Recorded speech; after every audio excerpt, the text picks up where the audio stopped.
Ndio teacher. Ndio teacher. Swali. Yanga anacheza na JS Kabylie. JS Kabylie Ndio teacher. Sawa. Ni Jumapili. Ndio. Sawa? Ndio teacher.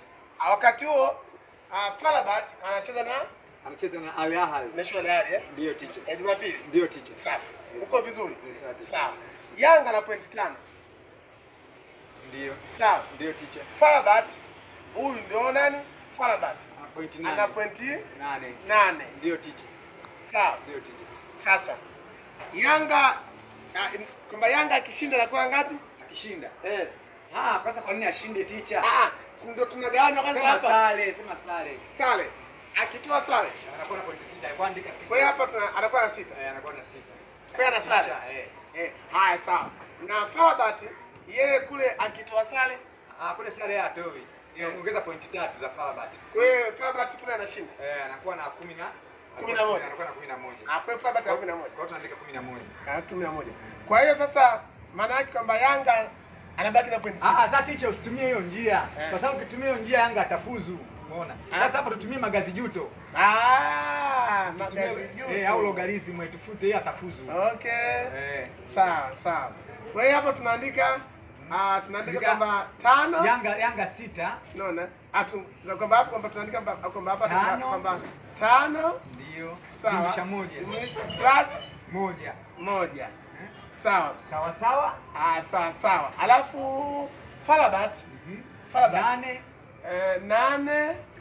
sawa plus 3. Sawa.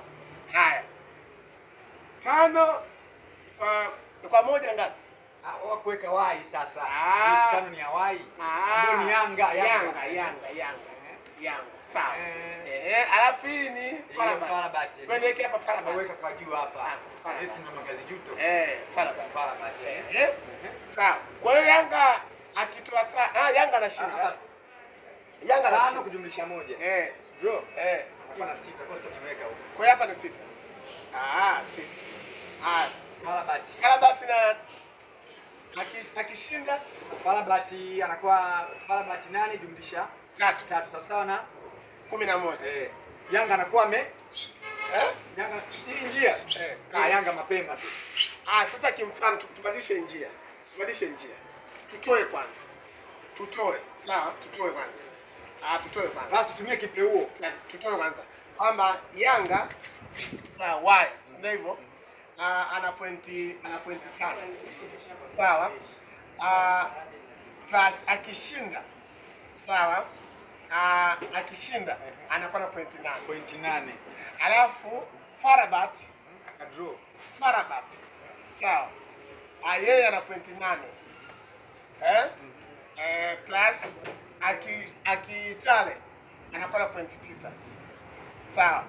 Hii hesabu unaona? Hii njia yenyewe ni nzuri. Sasa teacher una njia nzuri. Teacher anatuweka njia nzuri sana. Ndio maana mimi nakuelewa sana kwenye swala la hesabu. Kwa hiyo sasa si rahisi tu Yanga anakuwa na pointi 8. Farabat anakuwa na pointi 9. Ndio njia nzuri teacher. Hiyo kwamba Yanga anakuwa Yanga anakuwa tayari anakuwa amebaki. Kwa hiyo Jumapili Yanga anabaki. Anabaki sana pointi 8 hizi hapa alafu ana 9. Yaani katika hii njia zote ni nzuri teacher. Kwa hiyo katika kitu ambacho mwanafunzi wewe unanifurahisha sana. Ndio teacher. Unaelewa haraka sana. Ninauelewa sana na jambo la hesabu na hii yote umenifundisha wewe mwalimu. Asante sana. Maana hapa naona kabisa hapa Yanga pointi 6. Farabat pointi 9. Asante teacher. Sawa, kwa hiyo basi waambie kwamba Yanga ana pointi 8, Farabat ana pointi 9. Yanga ana pointi 8, Farabat ana pointi 9. Hizi hapa hesabu tumezipiga hapa. Msijisumbue na makalkuleta. Hesabu hii hapa mwalimu wangu ni mzuri, profesa. Anaitwa Profesa Malaika wa Simba. Profesa Malaika wa Simba. Amesoma hesabu nyingi. Umenielewa Kwa hiyo Yanga Yanga